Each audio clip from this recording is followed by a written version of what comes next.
Assalamualaikum warahmatullahi wabarakatuh. Alhamdulillahi rabbil alamin, wassalatu wassalamu ala rasulil amin wa ala alihi wa sahbihi ajma'in. Rabbi shrah li sadri wa yassir li amri wahlul 'uqdatam min lisani yafqahu qawli, amma ba'd. A'udzu billahi minasy syaithanir rajim. Fadzakir fa inna dzikra tanfa'ul mu'minin. Berilah peringatan, sesungguhnya peringatan memberi manfaat kepada orang-orang yang beriman. Silakan Tuan Imam, para pegawai masjid, kuasa masjid, hadirin hadirat, muslimin muslimat sekalian. InsyaAllah marilah sama-sama telah kita membaca surah Al-Insyiqaq, surah yang ke-84 ayat 20, sebanyak 25 ayat. Jadi pada minggu yang lalu kita telah membaca kesemua ayat-ayat ini.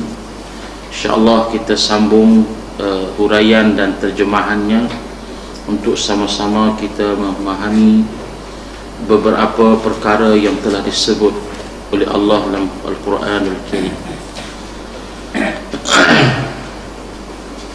Hari itu kita telah membaca daripada ayat 1 sehingga ayat 9. Kemudian disambung lagi ayat 10 sehingga ayat yang ke-15, dan ayat yang ke-16 sampai ayat yang ke-25 semua kita dah baca. Jadi kita balik kepada penterjemahan dia ataupun huraian berdasarkan kepada kitab tafsir yang sama-sama kita baca ini, insya-Allah. Saya ulang balik untuk ulang kaji bersama. Bismillahirrahmanirrahim. Idzas samaa'u insyaqqat, apabila langit terbelah, wa adzinat li rabbiha wa huqqat, dan mendengar arahan Tuhannya dan sudah semestinya langit itu patuh. Wa idzal ardu muddat, dan apabila bumi diratakan. Wa alqat ma fiha wa takhallat, dan dilemparkan apa yang ada di dalamnya dan menjadi kosong. Wa adzinat li rabbiha wa huqqat, dan mendengar arahan Tuhannya dan sudah semestinya bumi itu patuh. Yakni pada waktu itu tahulah kamu akibat perbuatan kamu. Ya ayyuhal insanu innaka kadihun ila rabbika kadahan famulaqih. Hai manusia, sesungguhnya engkau telah bekerja keras sampai menemui Tuhanmu, maka pasti kamu akan menemuinya. Fa'amma man utiya kitabahu biyaminih, adapun orang-orang yang diberikan kitabnya dari sebelah kanannya, fasawfa yuhasabu hisaban yasira, maka dia akan dihisab dengan perkiraan yang mudah. Wa yanqalibu ila ahlihi masrura, dia kembali kepada kaumnya yang sama-sama beriman dan dengan gembira. Wa amma man utiya kitabahu wara'a zahrih, adapun orang yang diberikan kitabnya dari sebelah belakangnya, fasawfa yad'u thubura, maka dia akan menjerit celakalah aku. Wa yasla sa'ira, dan dia akan masuk ke dalam neraka sa'ir yang apinya menyala-nyala. Innahu kana fi ahlihi masrura, sesungguhnya dia semasa di dunia bergembira di kalangan kaumnya, yakni sama-sama kafir. Innahu zanna an lan yahur, sesungguhnya dia menyangka bahawa dia tidak mungkin kembali kepada Tuhannya. Bala inna rabbahu kana bihi basira, bahkan akan kembali, yakni sesungguhnya Tuhannya sentiasa melihatnya. Wallahu a'lam. Itu yang kita telah baca pada minggu yang lalu. Cuma sikit penambahan berdasarkan ayat yang ke-7 dan yang ke-8. Wa fa'amma man utiya kitabahu biyaminih fasawfa yuhasabu hisaban yasira. Penambahannya adalah berdasarkan hadis Nabi sallallahu alaihi wasallam, bagaimana Sayyidatina Aisyah radhiyallahu anha pernah menceritakan bahawa Rasulullah sallallahu alaihi wasallam dan nak beritahu kepada kita bagaimana Rasulullah pun takut dipayahkan perkiraan di hari akhirat. Maka Nabi mengajar kita doa ini, Allahumma hasibni hisaban yasira. Kenapa ya? Kenapa ya? Allahumma hasibni hisaban yasira. Ya, ulang. Allahumma hasibni hisaban yasira. Allahumma hasibni hisaban yasira. Allahumma hasibni hisaban yasira. Ya Allah, hisablah saya, yakni aku, dengan penghisaban yang mudah, yakni di hari akhirat. Ini hadis Nabi yang mana Rasulullah sallallahu alaihi wasallam berdoa. Lalu Sayyidatah Aisyah bertanya, qultu wa mal hisabul yasir. Aisyah bertanya kepada baginda, apakah yang dimaksudkan dengan hisab yang mudah itu? Qala yunzaru fi kitabihi wa yatajawazu an sayyi'atih. Kata Nabi, kitab catatan amalan diperlihatkan kepadanya, dan ternyata amalan buruk tidak ada langsung dalam catatannya. Fa amma man nuqishal hisabu faqad halak. Adapun sesiapa yang ada catatan celaka, maka halak, kata Nabi, celakalah dia. Jadi maksud di sini Nabi sendiri mengingatkan kita bahawa akhirat esok kita ada dua keadaan. Keadaan yang pertama, siapa yang diberikan hisab buku catatannya di tangan kanannya, maka dipermudahkan hitungannya di hari akhirat. Nabi sendiri pun risau, kita tak risau teruk lah. Sebab tu kita banyak doa pada Allah, insyaAllah. Itu yang pertama.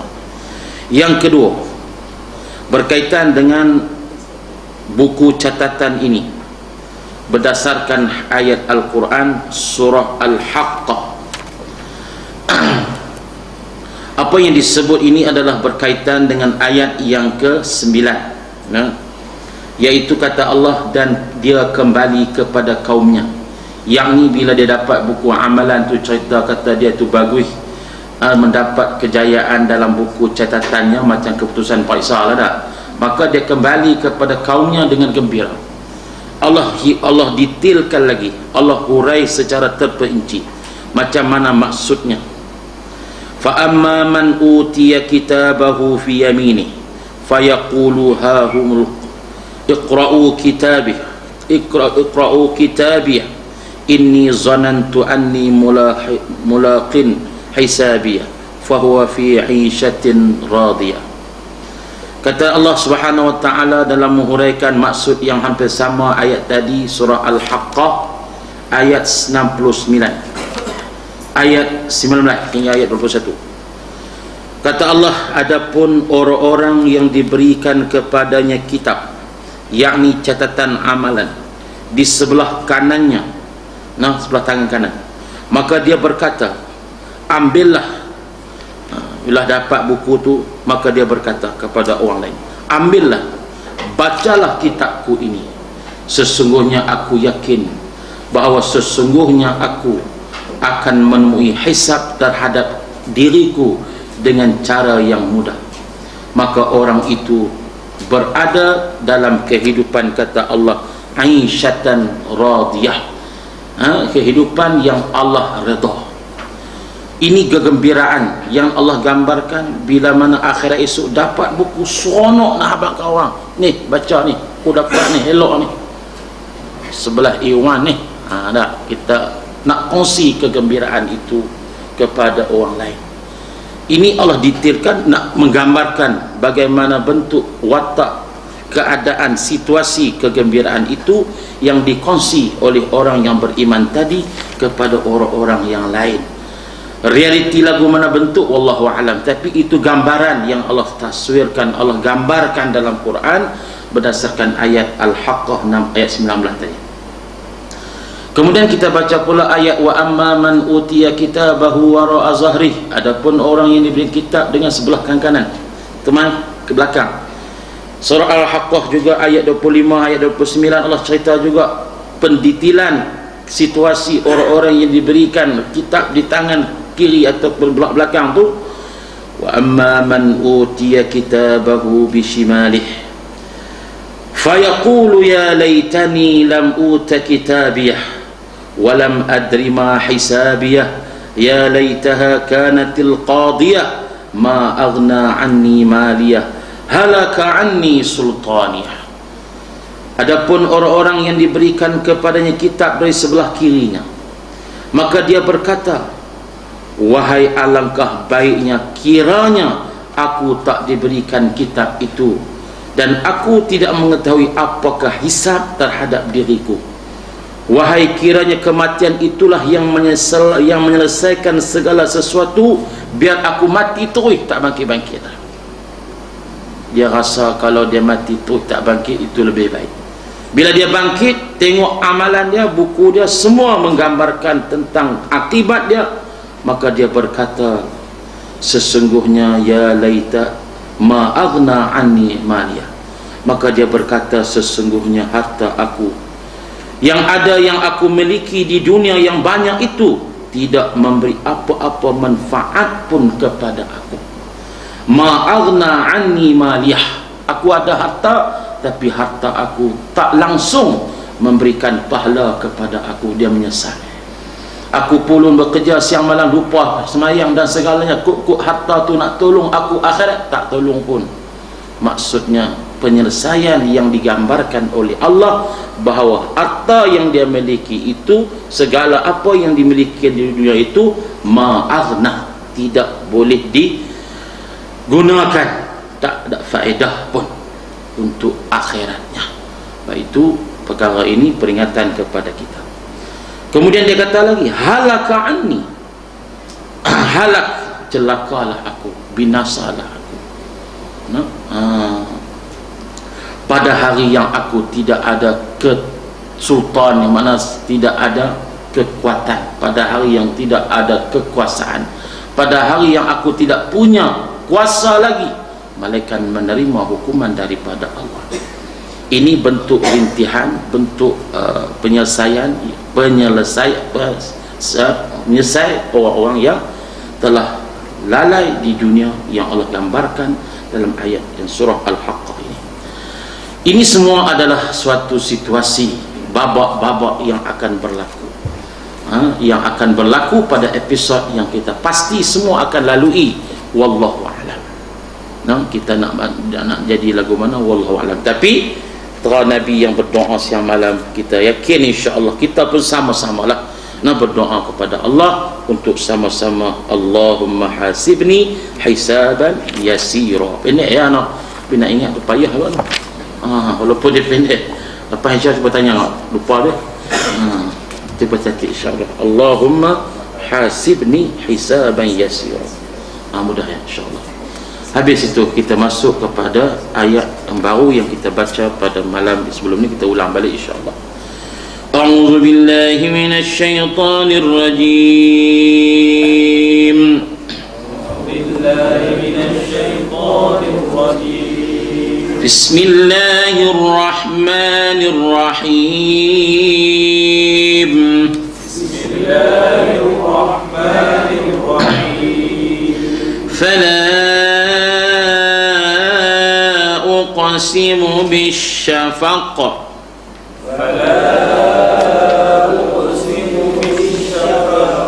والليل وما وسق والقمر إذا اتسق لتركبن طبقا عن طبق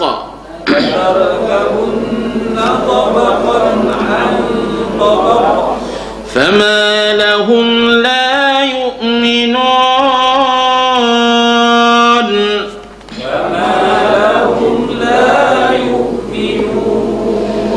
وإذا قرئ عليهم القرآن لا يسجدون وإذا قرئ عليهم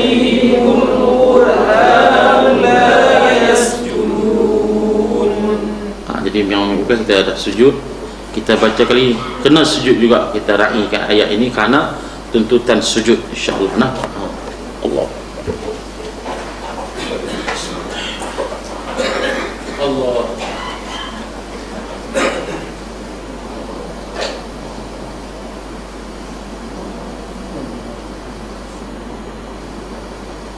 Allah Allah salam.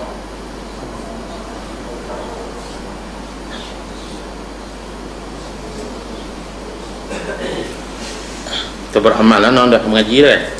Jadi kita pakat-pakat sujud kalau di rumah bersama lah, kita sujud tilawah. Dia jarang berlaku, kadang-kadang kita tak perasan ada tanda macam gambar masjid lah, ataupun dia garis. Balil ladzina kafaru yukadzibun, balil ladzina kafaru yukadzibun, wallahu a'lamu bima yu'un,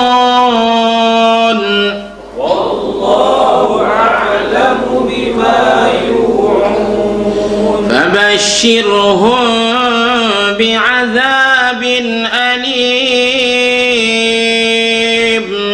fabashshirhum bi'adzabin alim, illa alladhina amanu wa 'amilus salihati lahum ajrun ghairu mamnun,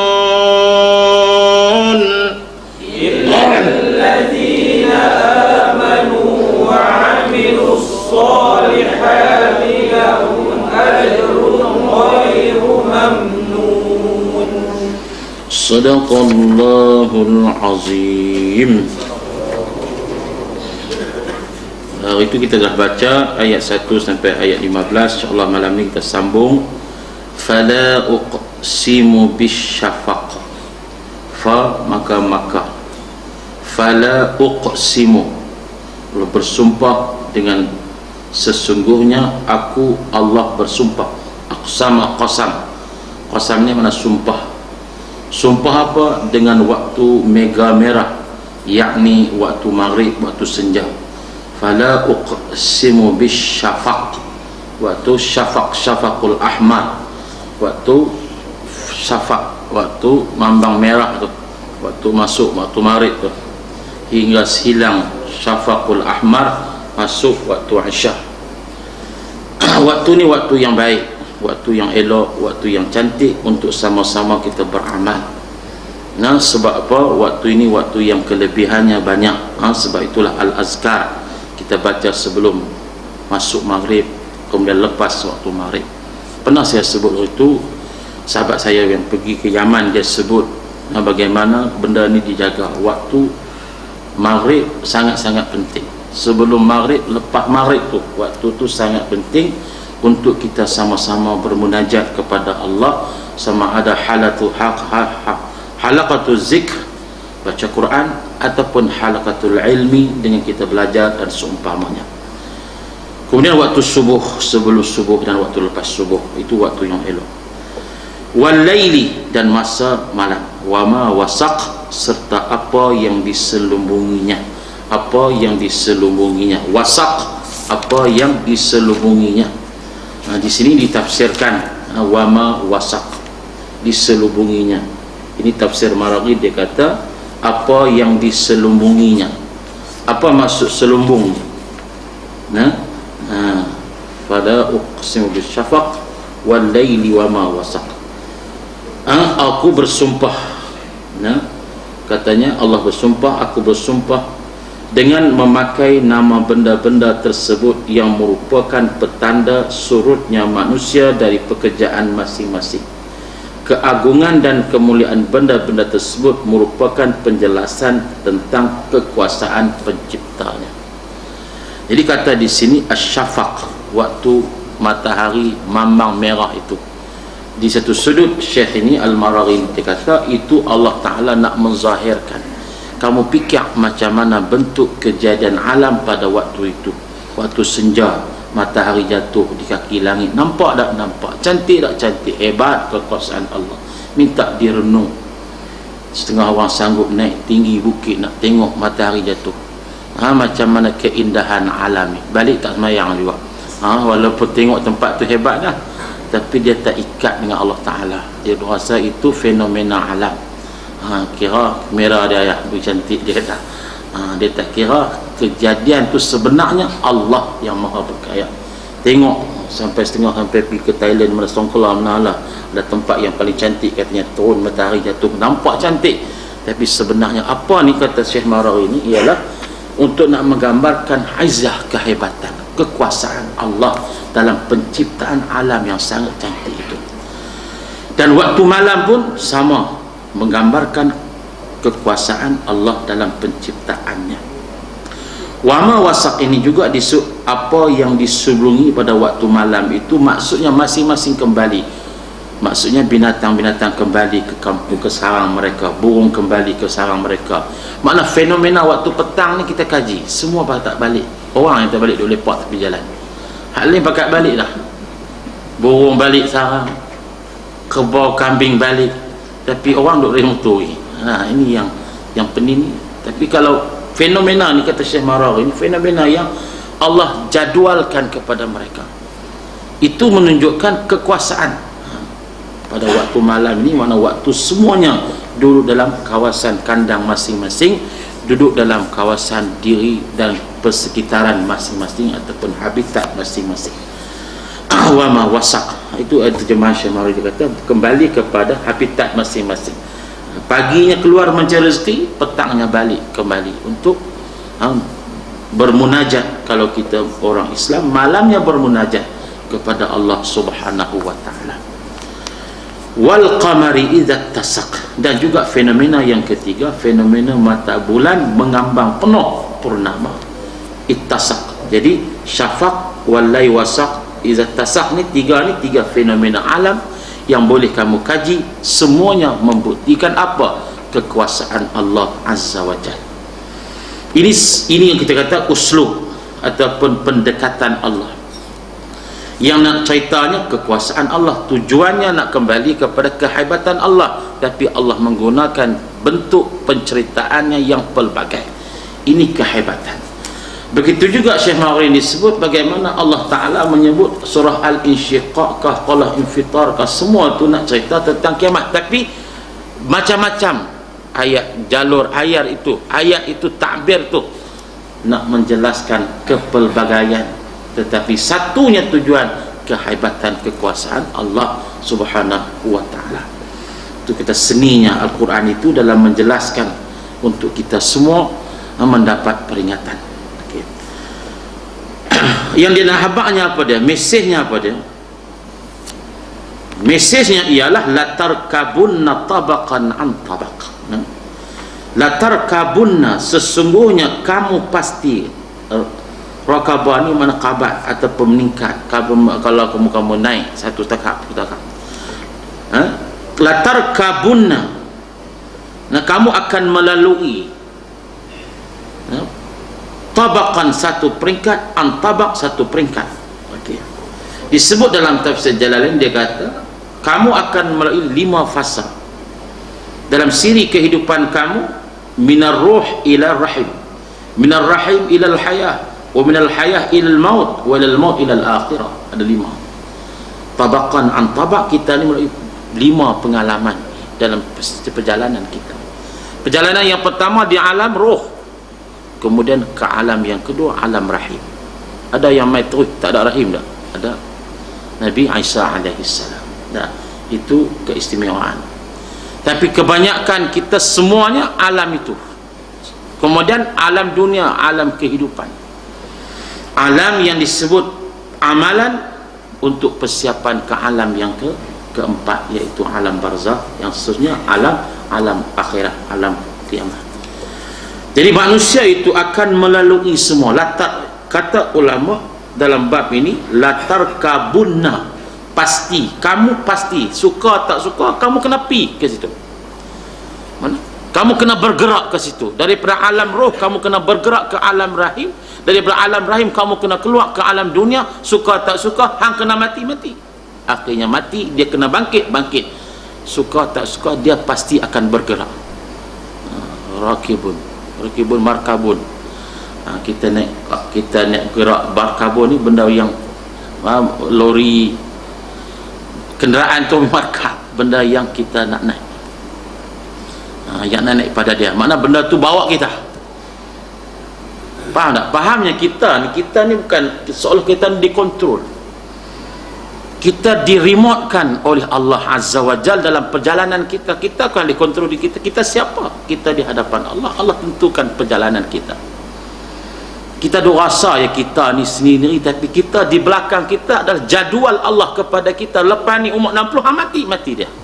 Mana perjalanan kita itu sudah ada jadualnya sampai tempoh waktu sampai, dan sampai waktunya alam akhirat. Itu semua perjalanan episod demi episod yang semuanya akan ikut, tak ada siapa yang kecuali. Jadi apa yang disebut di sini, bila disebut oleh Syekh Mawardi, dia kata kalau lagu tu kita tak tahu bila, maka kita pasti akan bergerak ke satu tempoh yang terakhir, hari akhir, saat akhir, jam akhir di dunia ni, kita tak tahu bila.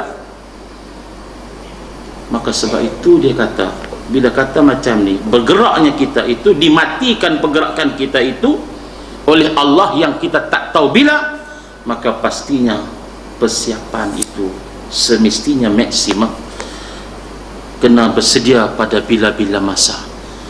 Kena bersedia pada bila-bila masa. Mana kita akan bergerak, mana kita akan sampai ke tempoh yang ditentukan oleh Allah. Idza jaa ajaluhum la yastakhiruna sa'ah.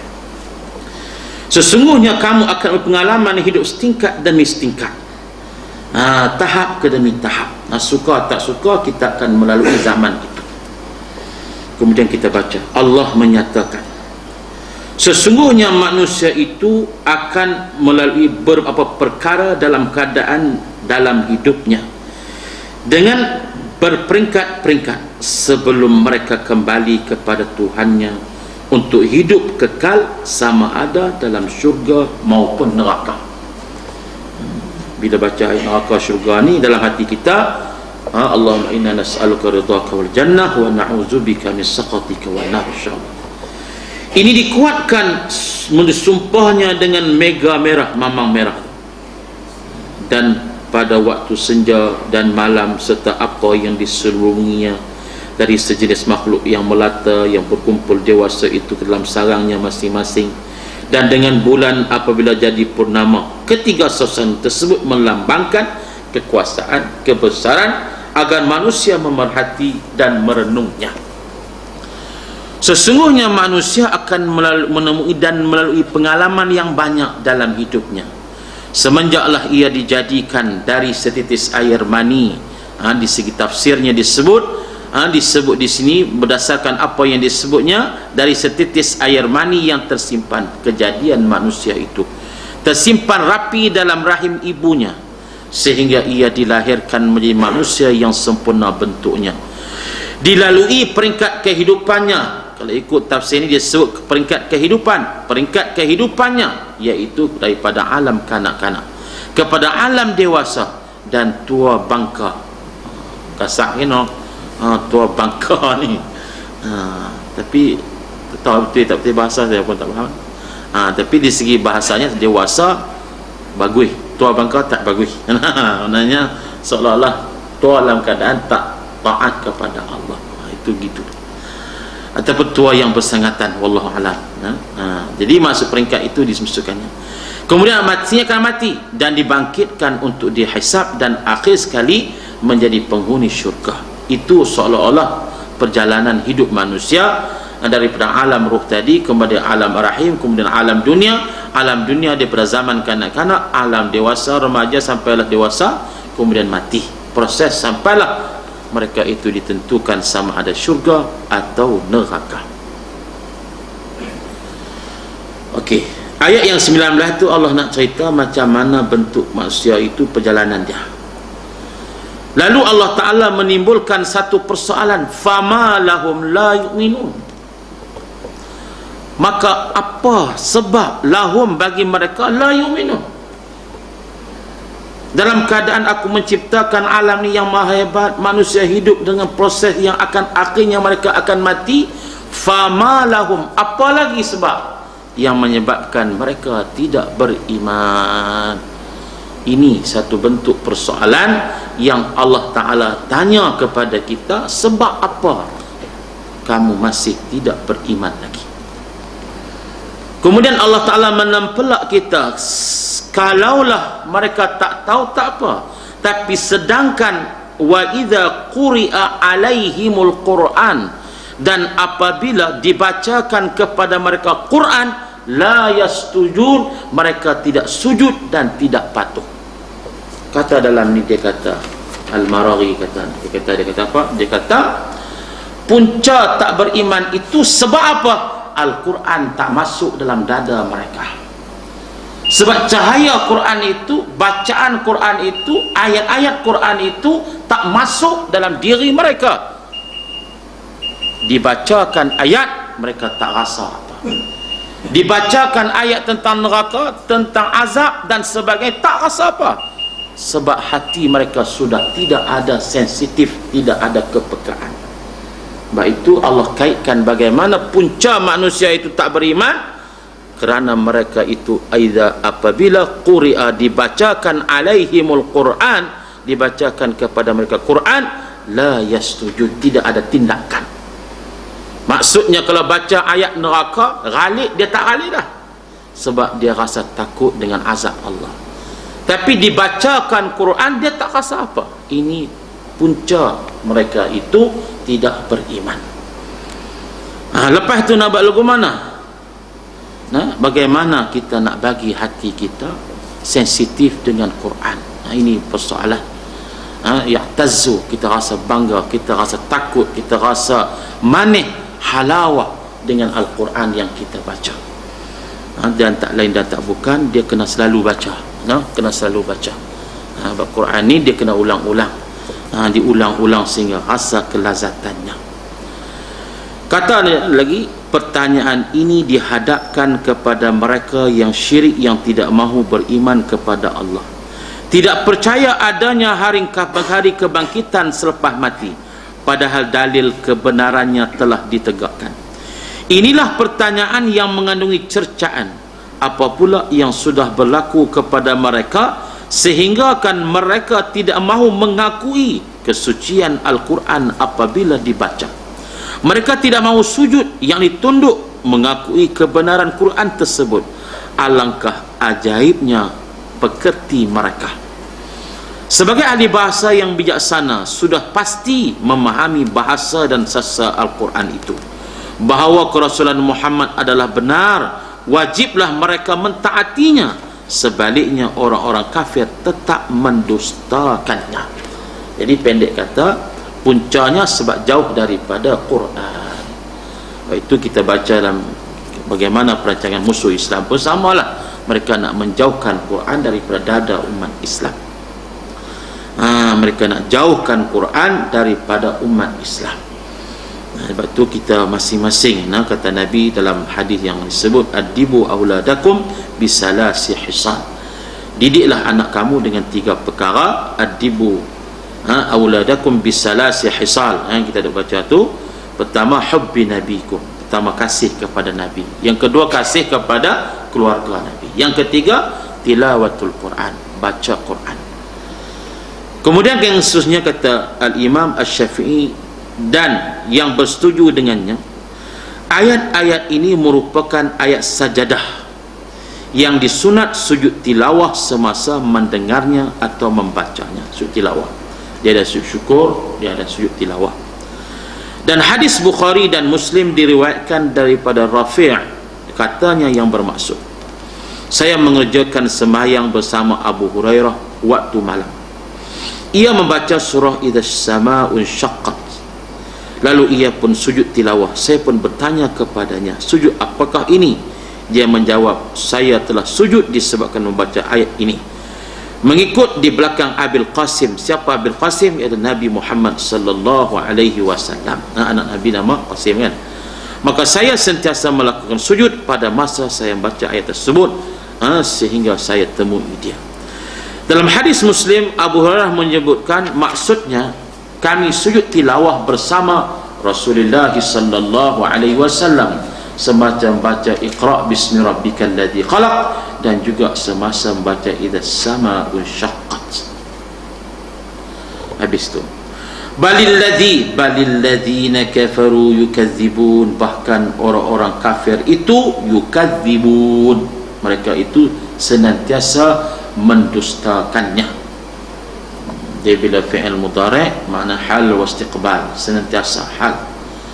Keadaan mereka ni daripada dulu sampai kalau akan datang semuanya senantiasa mereka itu mendustakan ayat-ayat Allah. Wallahu a'lamu bima yu'un, padahal Allah mengetahui apa yang mereka sembunyikan, yakni dalam hati-hati mereka. Maka kata Allah, fabashshirhum, maka gembirakanlah mereka. Ini perlian, ayat beri. Fabashshirhum, berilah kabar gembira kepada mereka, bi'azabin alim, dengan azab yang sangat pedih. Seolah-olah Allah Ta'ala membuat satu gambaran, tak apa dia tegak sangat, beritahulah kepada mereka gambaran bahawa mereka akan diazab oleh Allah dengan azab yang pedih. Illallazi, kecuali dia bila sebut golongan jahiliyah, maka di sana ada golongan yang muslim, yang saleh. Allah senantiasa membuat perbandingan. Kecuali mereka yang tak diazab siapa? Illalladzina amanu, yang pertama ialah orang yang beriman. Wa amilus salihat, yang kedua orang yang beramal saleh. Fi'lul khair, yang melakukan kebaikan. Amanu, yang beriman dan beramal saleh. Bagi mereka itu lahum, pasti bagi mereka itu lahum, maka pasti bagi mereka itu ajrun, pahala ghairu mamnun, yang tidak terputus-putus. Sudah tabiat orang kafir itu bersikap degil dan keras kepala. Sebab itu mereka tidak mahu tunduk mengikut pengajar Al-Quran semasa Quran dibacakan. Mereka tak mau dengar, malah mereka halang orang daripada dengar. Dan Allah lebih mengetahui perasaan kufur dan suka mendusta yang tersimpan dalam hati mereka, termasuk perasaannya memusuhi Nabi dan orang-orang mukmin. Mereka ini diancam akan diseksa dengan seksa yang pedih, kecuali orang yang beriman, yakni percaya kepada Allah dan Rasul serta beramal saleh atau mengerjakan kebajikan. Mereka akan mendapat pahala di akhirat dengan tidak putus-putus, bahkan berterusan sepanjang masa, dan mereka akan dapat menikmatinya. Ayat ini merupakan galakan agar manusia itu gemar membuat ketaatan. Dalam tafsir Maraghi dia kata ghairu mamnun, ya Pak, ghairu mamnun, ya Pak. Amal soleh itu banyak, tapi yang banyak itu disebut juga ghairu mamnun, ialah perkara jariah, amal jariah.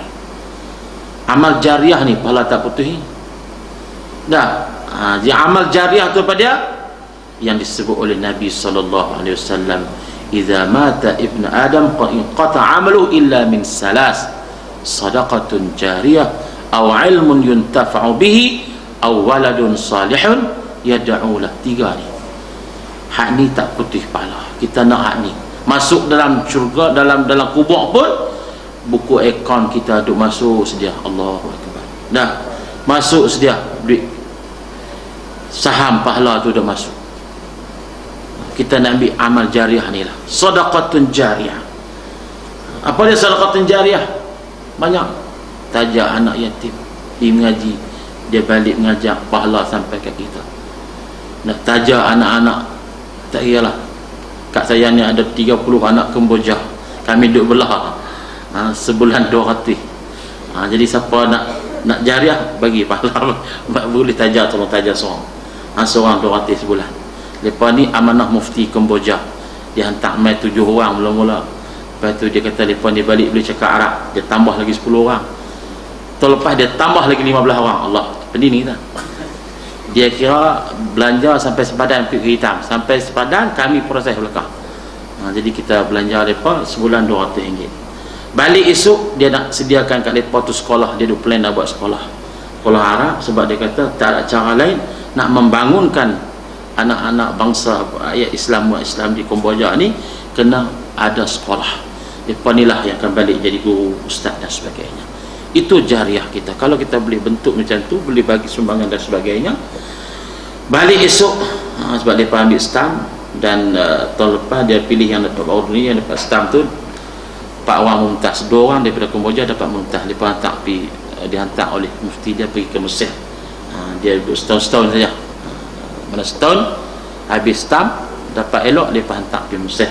Hak tak elok sama di sini dalam Malaysia ni dapat. Tak elok pun bukan tak lulus belaka, cuma jidan dia pilih yang Mumtaz, hantar pergi ke Mesir untuk balik menjadi pewaris dia. Dia kata dia pun tua dah. Dia tanya dia pasal apa dia pulun sangat duk tajar lepas ni, duk bela anak-anak ni, sebab dia kata zaman Pol Pot tu dia bukan 2-3 orang saja yang Allah takdirkan selamat. Maka dia bernazar, dia kata bayangkan waktu Pol Pot tu tak kira dia bunuh semua, takdir Allah Ta'ala dia berjaya sampai ke sepadan Vietnam, duduklah hutan lebih kurang seminggu, makan akak kayu ya. Dia bernazar, ya Allah, kalau aku selamat, aku nak bela anak-anak Kamboja mengaji, kemudian aku nak bagi mereka buat apa ni, maknanya belajar mendidik agama. Maka dia buat sekolah, nama dia Madrasah An-Ni'mah, buat sekolah. Dia kata 1 sampai 5, lepas tu ambil stamp main Malaysia. Jadi dia hantar habislah 5 tu sekolah Arab, ikut Yayasan Islam Kelantan sukatan dia, kemudian dia hantar main Malaysia. Katalah banyak sekolah yang dihantar.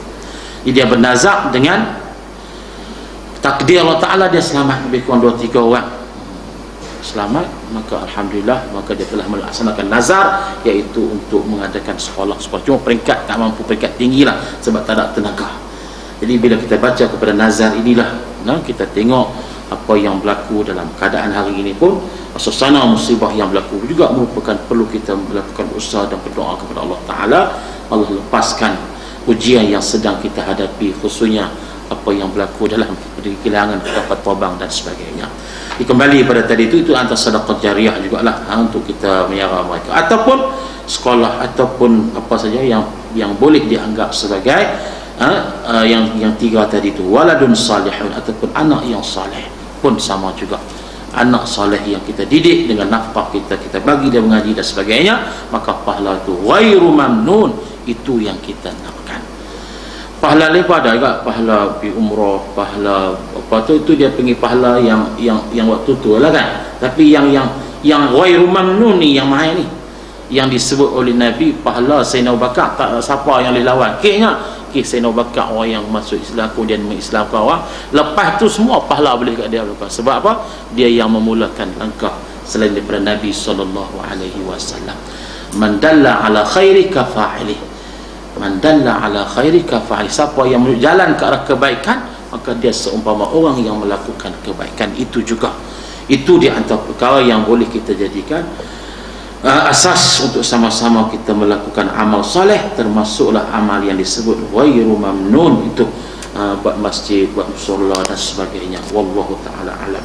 Aqulu qawli hadha walhamdulillahilladzi bi ni'matihi tatimmus shalihat, wa sallallahu ala sayyidina Muhammad wa ala alihi wa sahbihi wa sallam, walhamdulillahi rabbil alamin.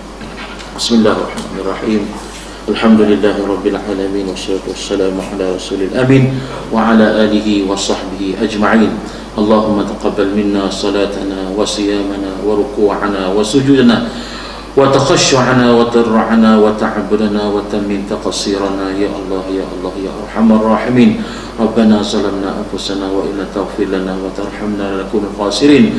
Rabbana atina fid dunya hasanah wa fil akhirati hasanah wa qina adzaban nar wa qina adzaban nar wa qina adzaban nar wa adkhilna al-jannata ma'al abrar ya aziz ya ghaffar ya arhamar rahimin. Wa sallallahu ala sayyidina Muhammad walhamdulillahi rabbil alamin. Taqabbalallahu minkum minna wa minkum, taqabbal ya karim.